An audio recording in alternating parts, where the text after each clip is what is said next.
전능하사 천지를 만드신 하나님 아버지를 내가 믿사오며 그 외아들 우리 주 예수 그리스도를 믿사오니 이는 성령으로 잉태하사 동정녀 마리아에게 나시고 본디오 빌라도에게 고난을 받으사 십자가에 못 박혀 죽으시고 장사한 지 사흘 만에 죽은 자 가운데서 다시 살아나시며 하늘에 오르사 전능하신 하나님 우편에 앉아 계시다가 저리로서 산자와 죽은 자를 심판하러 오시리라. 성령을 믿사오며 거룩한 공예와 성도가 서로 교통하는 것과 죄를 사하여 주시는 것과 몸이 다시 사는 것과 영원히 사는 것을 믿사옵나이다. 아멘. 찬송가 449장입니다. 찬송 449장입니다. 예수 따라가며 복음 순종하면 우리 행할 길 원하겠네. 주를 의지하며 순종하는 자를 주가 늘 함께 하시리라. 의지하고 순종하는 길은 예수 안에 즐겁고 복된 길이로다. 해를 당하거나 우리 고생할 때 주가 위로해 주시겠네. 주를 의지하며 순종하는 자를 주가 안위해 주시리라. 의지하고 순종하는 길은 예수 안에 즐겁고 복된 길이로다. 남의 짐을 지고 슬픔 위로하며 주가 상급을 주시겠네. 주를 의지하며 순종하는 자를 항상 복 내려 주시리라. 의지하고 순종하는 길은 예수 안에 즐겁고 복된 길이로다. 우리 받은 것을 주께 다 드리며 우리 기쁨이 넘치겠네. 주를 의지하며 순종하는 자를 은혜 풍성케 하시리라. 의지하고 순종하는 길은 예수 안에 즐겁고 복된 길이로다. 주를 힘입어서 말씀 잘 배우고 주를 모시고 살아가세. 주를 의지하며 항상 순종하며 주가 사랑해 주시리라. 의지하고 순종하는 길은 예수 안에 즐겁고 복된 길이로다. 아멘. 이 시간 우리에게 주시는 하나님의 말씀 신약 성서 에베소서 6장 1절로부터 9절까지 말씀이 되겠습니다. 신약 성서 316면 에베소서 6장 1절로부터 9절까지의 말씀 같이 읽겠습니다. 자녀들아 주 안에서 너희 부모에게 순종하라. 이것이 옳으니라. 내 아버지와 어머니를 공경하라. 이것은 약속이 있는 첫 계명이니 이로써 내가 잘되고 땅에서 장수하리라. 또 아비들아 너희 자녀를 노엽게 하지 말고 오직 주의 교훈과 훈계로 양육하라. 종들아 두려워하고 떨며 성실한 마음으로 육체의 상전에게 순종하기를 그리스도께 하듯 하라. 눈가림만 하여 사람을 기쁘게 하는 자처럼 하지 말고 그리스도의 종들처럼 마음으로 하나님의 뜻을 행하고 기쁜 마음으로 섬기기를 주께 하듯 하고 사람들에게 하듯 하지 말라. 이는 각 사람이 무슨 선을 행하든지 종이나 자유인이나 주께로부터 그대로 받을 줄을 알미라. 상전들아 너희도 그들에게 이와 같이 하고 위협을 그치라. 이는 그들과 너희의 상전이 하늘에 계시고 그에게는 사람을 외모로 취하는 일이 없는 줄 너희가 알미라. 아멘. 할렐루야. 오늘 이 아침에도 하나님이 우리와 함께 하시는 줄로 믿습니다. 오늘 이 시간 기도하는 우리 모든 믿음의 성도님들과 여러분의 가정과 여러분의 기도의 제목 위에 오늘도 하나님의 크신 은혜와 평강과 응답의 축복이 함께 하시기를 이 시간 주의 이름으로 간절히 축원합니다. 바울은 새 사람이 된 그리스도인의 행동 양식에 대해서 다루면서 에베소서 5장 21절의 말씀을 통해 그리스도를 경외함으로 피차 복종하라 하는 대전제를 제시했습니다. 우선 아내와 남편 사이에서 견지해야 할 삶의 자세와 지침들을 논했습니다. 그리고 이제는 당시 가정을 구성하는 또 다른 핵심 요소라 할 수 있는 자녀와 부모 또 종과 상전에 대해서 이야기하고 있습니다. 오늘 본문의 말씀을 살펴보면 부모와 자녀 사이에서는 자녀에게 먼저 또 상전과 종 사이에서는 종에게 먼저 말씀을 전하고 있습니다. 자, 그런데 우리가 오늘 본문이 무조건적인 순종만을 말하고 있다고 오해한다면 부모님이나 상전이 하나님의 말씀에 어긋나는 비인륜적이고 반기독교적인 명령을 내려도 반드시 따라야 한다는 잘못된 결론에 에, 다다를 수가 있습니다. 하지만 우리가 알다시피 그리스도인은 그리스도를 섬기지 말라는 로마의 명령을 거부했습니다. 그러나 그럼에도 불구하고 그들은 로마 정부의 권위를 부정하지 않았고 순종하기 위해서 최선을 다했다 하는 점을 우리는 기억해야 할 것입니다. 오늘 본문의 말씀에서 바울은 먼저 자녀에게 말하고 있습니다. 1절의 말씀 읽어보십니다. 자녀들아 주 안에서 너희 부모에게 순종하라. 이것이 옳으니라. 자녀들에게는 먼저 순종하라고 권고하고 있습니다.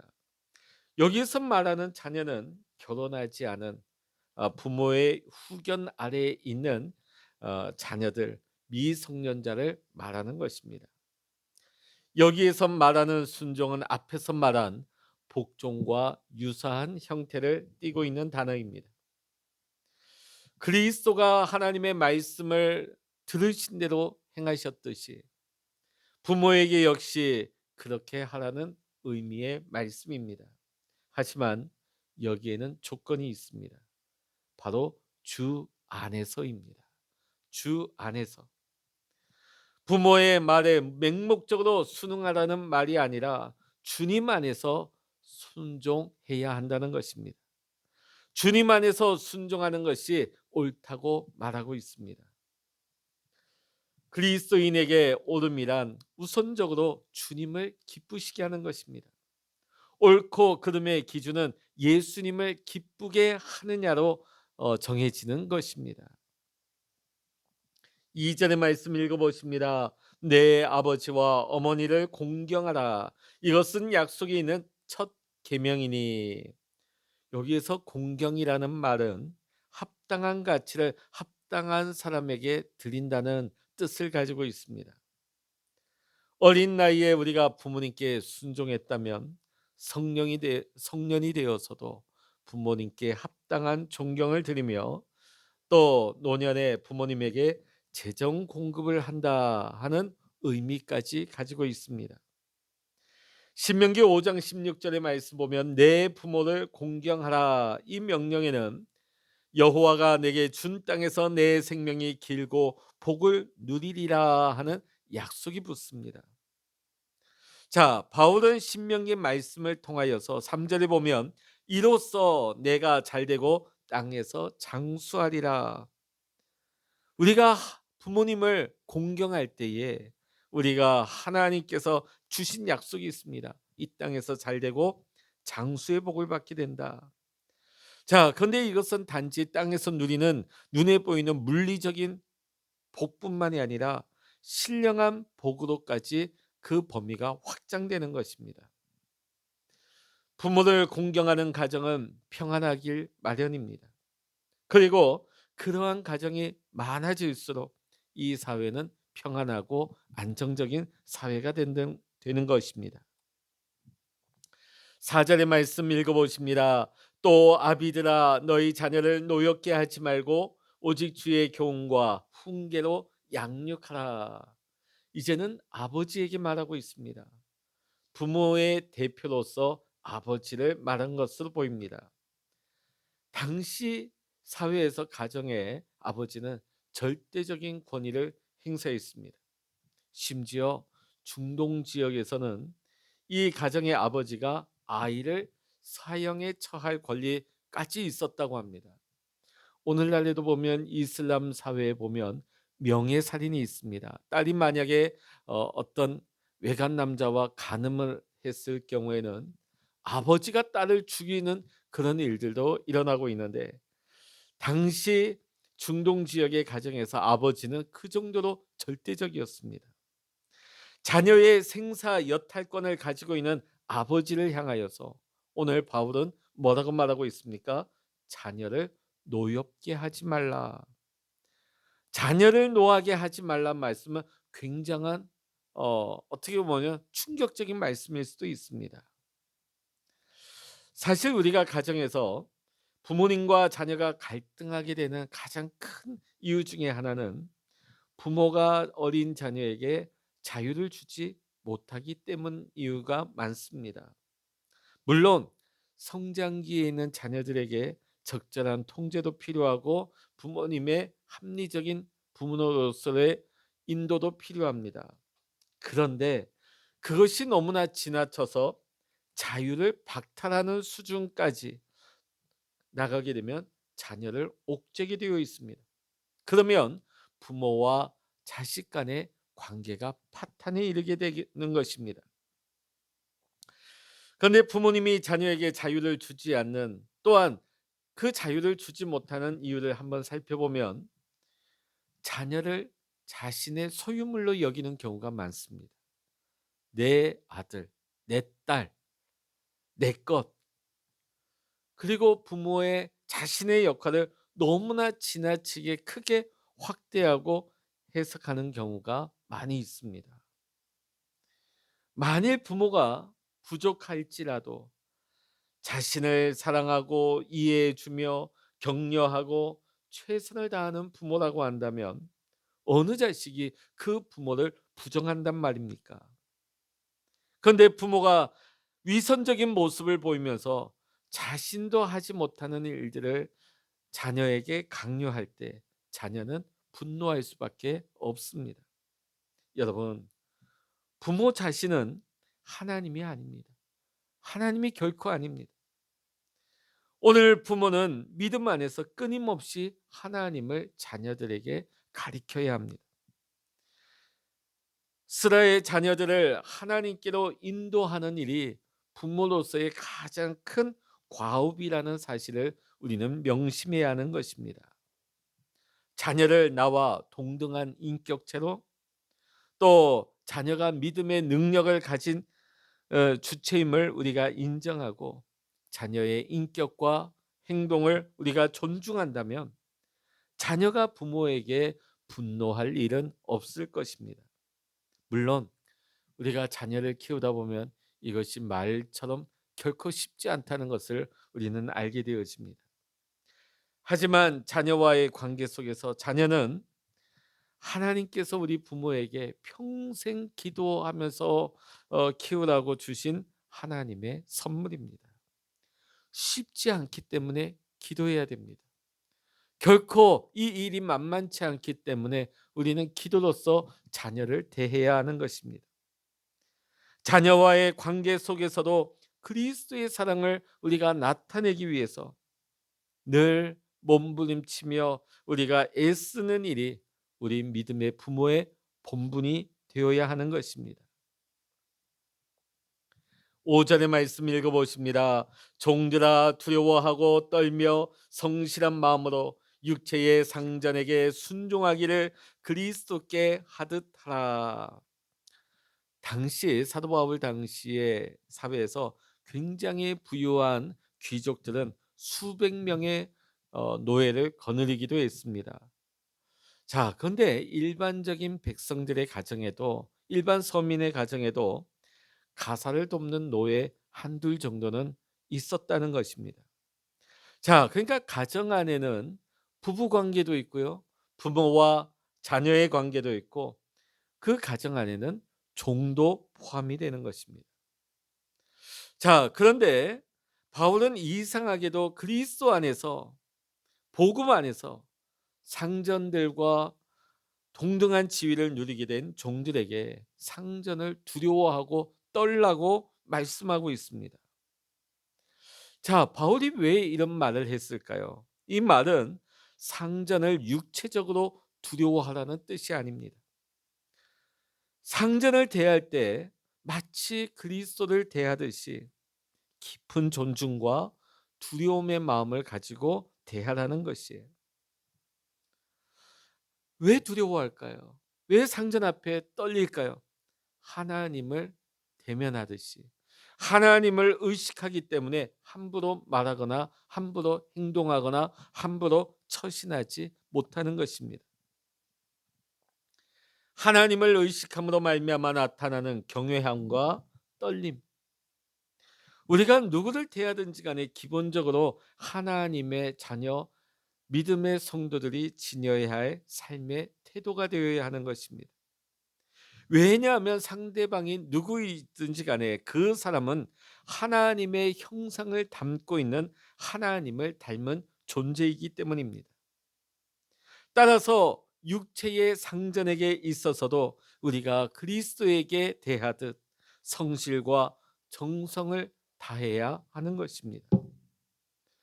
그리스도 예수 안에서 새 사람을 입은 우리 하나님의 자녀들은 이제는 우리의 삶의 존재 방식이 완전히 달라지는 것입니다. 왜냐하면 그리스도가 모든 관계의 기준점이 되기 때문입니다. 부부 관계는 서로를 사랑하기 때문에 존재하는 것이 아니라 부부가 각기 그리스도를 사랑하기 때문에 그 부부 관계가 성립되는 것입니다.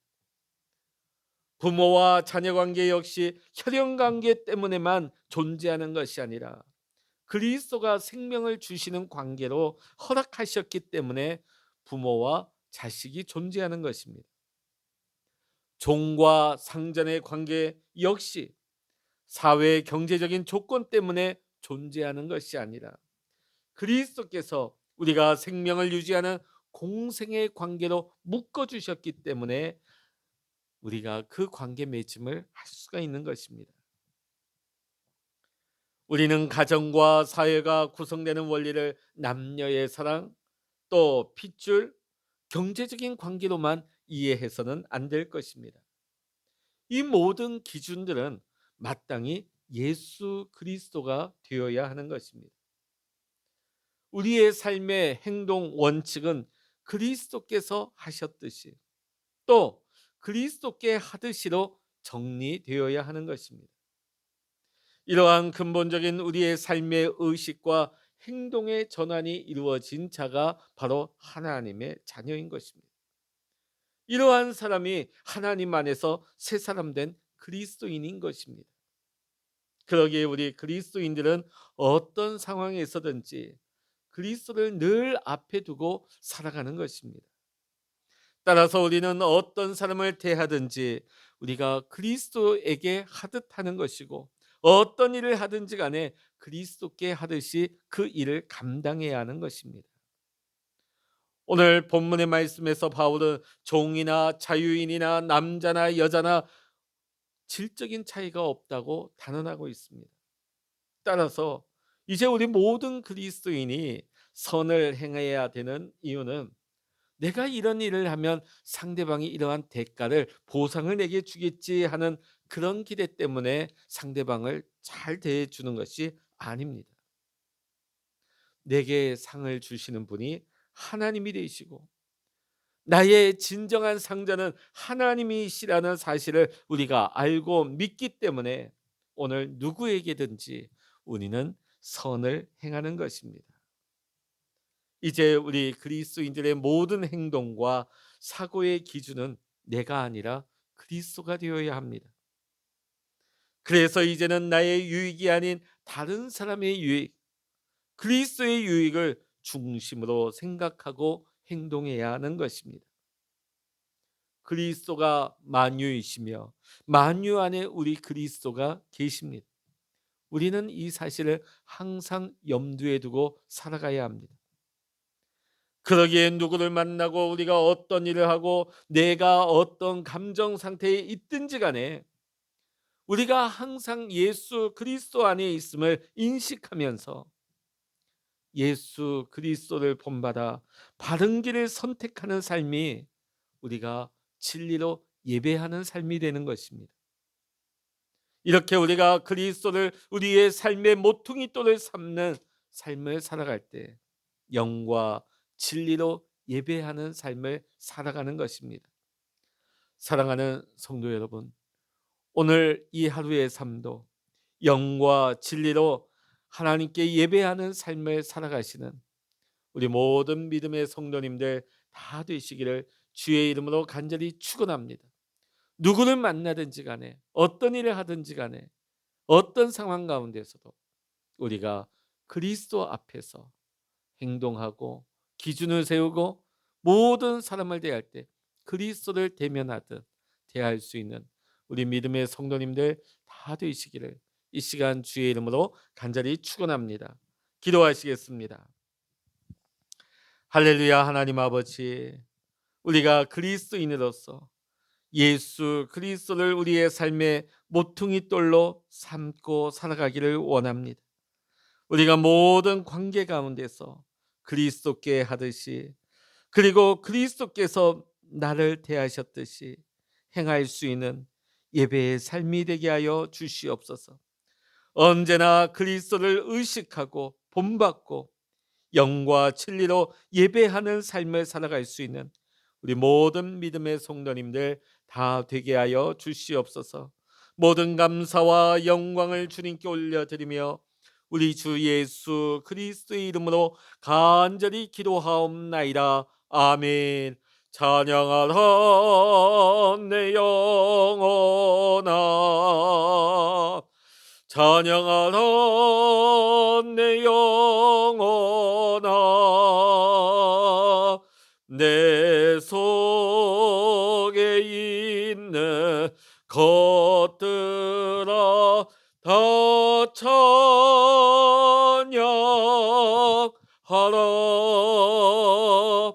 기도하라 내 영혼아, 기도하라 내 영혼아, 내 속에 있는 것들아 다 기도하라.